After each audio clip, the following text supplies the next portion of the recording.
এই ভিডিওটা কিন্তু অনেক দিন আগেকার একটা ভিডিও, মানে যখন অনেকটা ঠান্ডা পড়েছিল জানুয়ারিতে, তখন কিন্তু এই ভিডিওটা কিন্তু করা হয়েছিল। এরকম কিন্তু অনেক ভিডিও আছে যেগুলো কিন্তু ভিডিওতে ভয়েস দেওয়ার অভাবে কিন্তু ভিডিওগুলো কিন্তু আমি আপলোড করতে পারছি না। তো যাই হোক, চেষ্টা করছি আস্তে আস্তে তোমাদের সাথে সবটা শেয়ার করো। তো দেখো, অনেক কষ্ট করে কিন্তু আমি ঘুম থেকে উঠে পড়েছি, আর গুড়ি সোনা দেখো কী সুন্দর করে কিন্তু ঘুমাচ্ছে।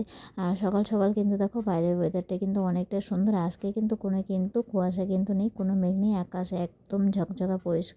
সকাল সকাল কিন্তু বেশ সুন্দর রোদ উঠেছে। আগের দিনে কিন্তু দেখো সব চাদর টাদর কিন্তু ধুয়ে দিয়েছি, কিন্তু সেগুলো কিন্তু কিছু শুকায়নি। তো যাই হোক, আজকে কিন্তু সবটাই শুকিয়ে যাবে, কেন কি আজকে রোদটা কিন্তু বেশ ভালো কিন্তু উঠেছে। আর এদিকে দেখো বাবা উঠে পড়েছে, আর এদিকে কিন্তু মেয়েকেও কিন্তু ডাকছে।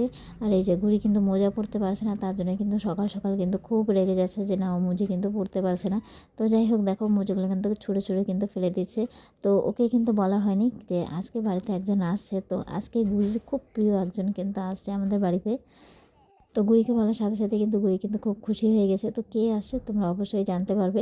তার আগে কিন্তু পঙ্কজকে চাটা করে দিই, কেন কি পঙ্কজে যাওয়ার সময় হয়ে যাচ্ছে। তো চলো পঙ্কজকে কিন্তু দিয়ে দিলাম চা।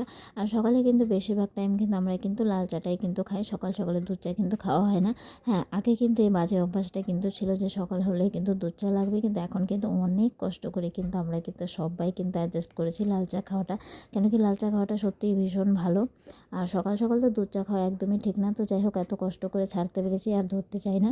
তো যাই হোক, চলো চাটা পঙ্কজকে দিয়ে তারপরে দেখো ঘর দরগুলো কিন্তু আমি পরিষ্কার করে নিচ্ছিলাম। আর আজকে সকাল সকাল যেহেতু দেখো সুন্দর রোদ উঠেছে, তার জন্য কিন্তু জানলাটাও কিন্তু সকালের দিকেই কিন্তু খুলে দিলাম। আমার কিন্তু একটা জানলা দিয়েই কিন্তু বেশ সুন্দর কিন্তু আলো হয়, গোটা ঘরটা কিন্তু একদম আলো হয়ে যায়। দেখো ঘরটা কিন্তু অনেকটা কিন্তু আলো হয়ে গেছে। তো গুড়িকে দেখো বললাম যে তুই একটুখানি নিচে নাম, ও কিন্তু নিচে নামছে না। ও কিন্তু দেখো বিছানার উপরে ব্ল্যাঙ্কেটের উপরে এদিক ওদিক করে কিন্তু বসে আছে, যাতে ওকে নিচে না নামতে হয়।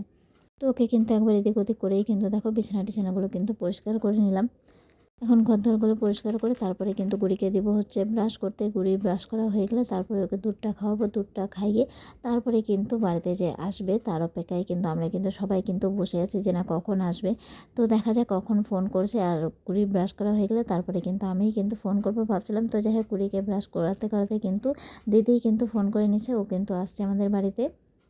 আর এত সকাল সকাল আসার কারণ হচ্ছে আমাদের কুশু দিদির কিন্তু আজকে যোগা কম্পিটিশান আছে, তার জন্যই কিন্তু এত সকাল সকাল। তো এই যে দেখো চলে আসছে আমার দিদি। তো ও যেহেতু বাড়ি চেনে না, ফার্স্ট টাইম কিন্তু আমাদের এই বাড়িতে কিন্তু আসছে। মানে এর আগে কিন্তু আসছে আমাদের বাড়িতে, কিন্তু যেহেতু তোমরা সবাই জানো যে না আমরা ভাড়া থাকি, তার জন্য কিন্তু এই বাড়ির আগের বাড়িটা কিন্তু চেঞ্জ করেছি। আর এখন আমরা যেই বাড়িতে আছি সেই বাড়িটা কিন্তু চেনে না, তার জন্য কিন্তু দিদিকে কিন্তু আমি কিন্তু একটু কিন্তু এগিয়ে আনতে গেছিলাম যে না, ও যাতে বাড়িটা একটু চিনতে পারে। তো যাই হোক, তারপরে দিদি বাড়িতে যাওয়ার পরে তারপরে কিন্তু গুড়িও কিন্তু কান্নাকাটি করছে যে না, ও আসবে এখানে। তারপরে কিন্তু চলে আসলাম গুড়িকে রেডি টেডি করিয়ে দুধ টুধ খাইয়ে নিয়ে সকাল সকাল কিন্তু চলে আসলাম এখানে। এটা কিন্তু আমাদের বাড়ির একদম পাশে ইন্দোর স্টেডিয়াম।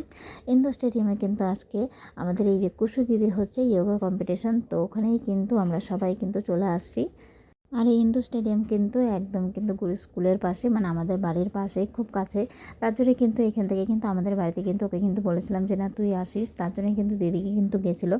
আর এই যে দেখো, এই যে নীল ড্রেস পরাটা কিন্তু আমাদের কুশু দিদি, আরও কিন্তু বেশ সুন্দর কিন্তু যোগা করে। এর আগে যখন ভাইয়ের বিয়েতে গেছিলাম তখন কিন্তু দিদিও গেছিলো, তো ওখানে কিন্তু আমি দেখেছিলাম ভীষণ সুন্দর কিন্তু যোগা করে। মানে এতটুকু বাচ্চা মেয়ে এত সুন্দর যোগা করে, ভীষণ ভীষণ ভীষণ ভালো। আর ও কিন্তু এখান থেকে কিন্তু সেকেন্ড হয়েছে, ঠিক আছে। তো এই জিনিসটা কিন্তু আমার অনেকটা কিন্তু ভালো লেগেছে। আর এরকম কিন্তু কম্পিটিশানে এরকম পার্টিসিপেট করা বা কোনো কিছু, এই জিনিসগুলো কিন্তু আমার ভীষণভাবে কিন্তু পছন্দ।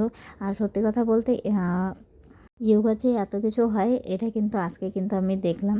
মানে যোগা এত মানুষের শেখে, মানে এই জিনিসটা থেকে আমি হয়তো অনেকটাই হয়তো অজানা ছিলাম। আজকে জিনিসটা যতটা জানতে পারলাম, দেখতে পারলাম, ভীষণ ভালোও লাগলো।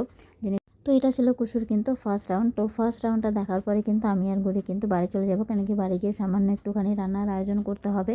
তো মাকে ওগুলো কিন্তু গুছিয়ে দিলে মা কিন্তু ফটাফট করে কিন্তু করে নিতে পারবে, তার জন্য দেরি না করে ফার্স্ট রাউন্ডটা দেখেই কিন্তু চলে গেছিলাম। আর একটু থাকার ইচ্ছা ছিল, কিন্তু যেহেতু বাড়িতে কাজ ছিল তার জন্য কিন্তু আর থাকতে পারলাম না। তো দিদিরা যেহেতু অনেক দিন পর এসেছে, তার জন্য ওদের জন্য একটু সামান্য কিছু আয়োজন করব। তো চলো বাড়িতে চলে এসেছি এখন, আর তারপরে কিন্তু ভিডিও করার আর সময় হয়নি।